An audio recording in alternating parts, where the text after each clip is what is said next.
everyone. I know as non-native speakers, you may face the same issue as me when to use will and would while you are speaking. So let's find out a solution for this problem. Let's get into the video. Day-to-day life එකේදී අපිට ඉංග්‍රීසි වලින් කතා කරන්න වෙන අවස්ථාවලදී අපිට will and would කියන conditional verbs දෙක බහුලව භාවිතා කරන්න සිද්ධ වෙලා තියෙනවා. මම ඒක එක්ස්පීරියන්ස් කරලා තියෙනවා. මම හිතන්නේ ආත් එහෙම ඇති. අන්න ඒ වගේ අවස්ථාවලදී කොයි අවස්ථාවකද කොයි තැන්වලදීද අපි will use කරන්න ඕනේ, කොයි තැන්වලදීද අපි would use කරන්න ඕනේ කියන ප්‍රශ්නෙට විසඳුමක් අරගෙන තමයි අද මම මේ වීඩියෝ එක කරගෙන ආවේ. ඉතින් අපි බලමු කොහොමද will and would අපේ daily English conversations වලදී අපි හරි විදිහට භාවිතා කරන්නේ කියලා. He will make friends at his school. He will make friends at his school. ඔහුගේ පාසලේදී අලුත් මිතුරන් ඇති කර ගනීවි. මෙන්න මේ විදිහට අනාගතය ගැන ඉඳීවි, ගනීවි, තියේවි අන්න ඒ වගේ අනාගතය ගැන මොකක් හරි ප්‍රෙඩික්ෂන් එකක් අනාවැකියක් කියද්දී අපි will use කරනවා. will කියන එක use කරන්නේ අනාගත කාලය ගැන දෙයක් කියන්නේ. කියන්නේ future tense එකේදී දෙයක් predict කරන්න උනාට අපි ඉගෙනගෙන තියෙනවා would කියන එක කියන්නේ will කියන එකේ past tense එක.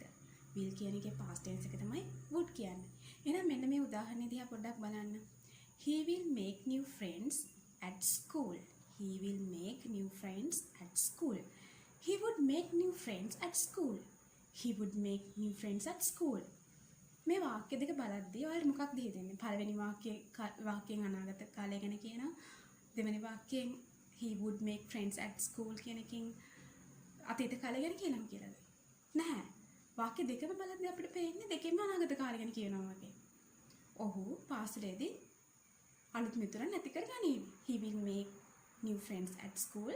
He would make friends at school. He would make new friends at school.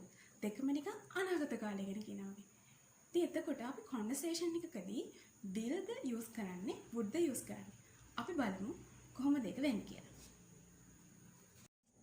He will make new friends at school. Let's see what's the meaning of this sentence. According to the sentence structure, it implies that the potential he has and the way he interacts with others, definitely he will make new friends at his new school. When it comes to the second sentence structure, he would make new friends at school, it implies that at the moment he has no friends. But according to his willingness, he can win friends or not, but it's not for sure. So always would says about unreal situations here. අපි කතා කරපු sentences දෙකේ වෙනස ගැන කතා කරද්දී he will make new friends at school කියලා කියන්නේ අනිවාර්යෙන්ම ඔහුගේ අලුත් පාසලේදී අලුත් යාළුවෝ නැති කර ගනි කියන එක. අපි යම්කිසි පුද්ගලයෙක් ගැන කතා කරනවා නම් අපි ඒ පුද්ගලයා ගැන දන්නවා නම් ඔහුට යාළුවෝ ඇති කරගන්න අනිවාර්යෙන් potential එකක් තියෙනවා නම් අපිට definitely අනිවාර්යෙන්ම කියන්න පුළුවන් predict කරන්න පුළුවන් ඔහු අලුත් ඉස්කෝලේදීත් අලුත් යාළුවෝ ඇති කරගන්නවා කියලා. But in the second sentence he would make new friends at school කියන sentence එකේදී අපිට අපේ prediction එක definitely කියන්න බෑ. මොකද සමහර වෙලාවට අපි කතා කරන පුද්ගලයා he කියලා කියන පුද්ගලයා සමහර වෙලාවට ගොඩක් දෙනෙක් එක්ක interact නොවන පුද්ගලයෙක් වෙන්න පුළුවන්. අන්න ඒ වගේ අපිට අනිවාර්යෙන්ම කියන්න බැරි situations වලදී අනාගතය ගැන අනිවාර්යෙන්ම predict කරන්න බැරි අනාගතය ගැන කියන situations වලදී අපි would කියන verb එක use කරනවා. will වෙනුවට would කියන verb එක use කරනවා. අනාගත කාලයේදී would භාවිතා කරන එක තවදුරටත් පැහැදිලි වෙන්න ඔයාලට මම මෙහෙම උදාහරණයක් පෙන්නන්නම්. He would make new friends at school if he went out more. He would make new friends at school if he went out more. ඔහු වැඩිපුර එළියට ගියොත් ඔහු අලුත් යාළුවන් ඇති කර ගනීවි. ඔහු වැඩිපුර එළියට ගියොත් ඔහු පාසලේදී අලුත් යාළුවන් ඇති කර ගනීවි. මෙන්න මේ විදිහට type 2 if conditional clause එක main clause එකත් එක්ක join කරලා අපිට පුළුවන් මේ අනාගත කාලයේදී would භාවිතා කරන එක තවදුරටත් පැහැදිලි කරගන්න. අපි බලමු කොහොමද ඒක කරන්න කියලා. උදාහරණයක් විදිහට මම මෙහෙම කියන්නම්. රුවනිවේල් speak English fluently. රුවනි will speak English fluently. රුවනිට තියෙන හැකියාව අනුව, රුවනිට දැනට තියෙන vocabulary එක අනුව අනිවාර්යෙන්ම රුවනි අනාගතයේදී ඉංග්‍රීසි චතුර විදියට කතා කරાવી. අනිවාර්යෙන්ම ඒක වෙයි. ඒක නිසා තමයි අපි මෙතනදී will කියන verb එක use කරලා තියෙන්නේ. But sometimes එයාගේ තියෙන potential එක ඉංග්‍රීසි කතා කරන්න, ඉංග්‍රීසි practice කරන්න, එයාගේ තියෙන උනන්දුව අඩුයි නම්, එයාගේ potential එක අඩුයි නම් අපිට ඒක definitely කියන්න බෑ එයා අනාගතයේදී චතුර විදියට අනිවාර්යෙන්ම ඉංග්‍රීසි කතා කරයිද නැද්ද කියලා. අන්න ඒ වගේ situation එකකදී අපි රුවනි would speak English fluently if she practiced regularly. If she practiced regularly. එයා හැමදාම practice කළොත් එයා අනිවාර්යෙන්ම ඉංග්‍රීසි චතුර විදියට කතා කරાવી. එයා regularly දිනපතා practice කරොත් එයා අනිවාර්යෙන්ම ඉංග්‍රීසි චතුර විදියට කතා කරાવી. අන්න ඒ විදියට අපිට if type 2 conditional clause එක දාලා would කියන verb එක භාවිතා කරලා අපේ sentence එක හදන්න පුළුවන්. මේකෙදි ඔයාලට notice වෙන්න ඇති හැමතිස්සෙම අපේ sentence එකේ main clause එක සහ conditional clause එක කියලා clauses දෙකක් තියෙනවා. conditional clause එක කියන්නේ if clause එක. main clause එක කියලා කියන්නේ would එක්ක base verb එකේ තියෙන sentence එක clause එක.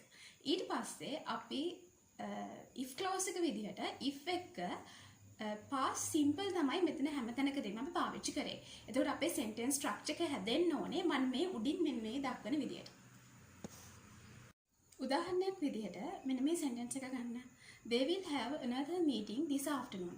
ඔවුන්ට අනිවාර්යෙන්ම අද හවස අනිත් meeting එක තියෙවි. ඔවුන්ට අනිවාර්යෙන්ම අද හවස අනිත් meeting එක තියෙවි. ඒ meeting එක තියෙන එක අනිවාර්යෙන්ම සිද්ධ වෙනවා. ඒක අපිට definitely කියන්න පුළුවන්. but අපිට කියන්න ඕන නම් ඒ meeting එක අද හවස තියෙයිද නැද්ද කියලා අපිට sure නැත්තම් අපි අන්න ඒ වගේ අවස්ථාවක would තමයි use කරන්නේ. එතකොට අපිට කියන්න පුළුවන් they would have another meeting this afternoon if they scheduled it. ඔවුන් එක schedule කරලා තියෙනවා නම් අනිවාර්යෙන්ම ඒ meeting එක අද හවස තියෙවි. schedule කරලා නැත්තම් ඒ meeting එක අද හවස නැහැ. ඒක නිසා අපි මෙතනදී කියන්නේ schedule කරලා තියෙනවා නම් meeting එක අනිවාර්යෙන් තියෙනවා නැත්තම් එහෙම නැහැ කියන එක. ඒ කියන්නේ අපිට අනාගතයේ තියෙන සිටුේෂන් එක ඇත්තටම වෙනවද නැද්ද කියලා කියන්න බැරි අවස්ථාවක තමයි අපි would use කරන්නේ. අපි බලමු අපි කලින් කියපු sentence structure එකට මේක කොහොමද apply කරන්න කියලා.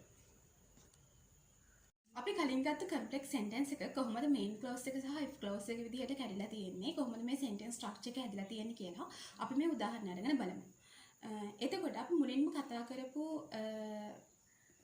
complex sentence එක තමයි they would have another meeting this afternoon if they scheduled it. They would have another meeting this afternoon if they scheduled it කියන එක. එතකොට මේකෙදි main clause එක වෙන්නේ they would have another meeting this afternoon. මේකෙදි would එක පාවිච්චි වෙලා තියෙන්නේ base verb එක. would have. if clause එකේදී වෙලා තියෙන්නේ if එක පාවිච්චි වෙලා තියෙන්නේ past simple කියන sentence structure එක. if they scheduled it. if subject එක scheduled. past simple verb එක it object. අනේ ඒ විදිහට තමයි මේ sentence structure එක මෙතනදී ගොඩනගලා තියෙන්නේ. එතකොට basically මේ මුල් full sentence එකෙන්ම කියන්නේ ඔවුන් එය අද schedule කරලා තියෙනවා නම් අනිත් meeting එක අද හවස තියෙවි. ඔවුන් එය schedule කරලා තියෙනවා නම් අනිත් meeting එක අද හවස තියෙවි කියන එක තමයි මෙතනදී කියන්නේ. schedule කරලා තියෙනවා නම් තියෙවි. මේක වෙලා තියෙනවා නම් මේක තියෙවි. if clause එකකින් තියෙන එක තියෙනවා නම් main clause එකේ වෙන එක තියෙවි. අන්න ඒ විදිහට තමයි would if conditional type 2 sentences එක පාවිච්චි කරලා තියෙන්නේ. අපි ඊළඟ උදාහරණයේ විදිහට රුවනි would speak English fluently if she practiced regularly කියන full sentence එක අරන් බලමු. එතකොට මේකේ main clause එක තමයි රුවනි would speak English fluently. රුවනි would speak English fluently. would එක base verb එක. speak කියන එක තමයි මෙතනදී භාවිතා වෙලා තියෙන්නේ. if clause එකේදී if she practiced regularly. if she practiced regularly. ඒ කියන්නේ එයා ඒක හැමදාම practice කරොත් රුවනි ඉංග්‍රීසි චතුර විදිහට කතා කරાવી. එය හැමදාම ප්‍රැක්ටිස් කරොත්, එය හැමදාම ප්‍රැක්ටිස් කරොත් රුවනි චතුර විදිහට ඉංග්‍රීසි කතා කරાવી කියන එක තමයි මේ ෆුල් සෙන්ටෙන්ස් එකේ තේරුම වෙලා තියෙන්නේ. if clause එකෙන් කියන්නේ මෙහෙම වුණොත් කියන එක, main clause එකෙන් කියන්නේ මෙහෙම වේවි කියන එක.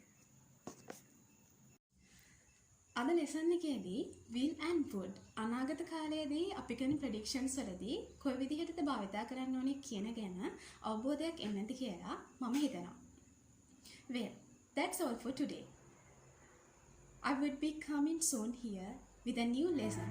Until that, make sure that you practice.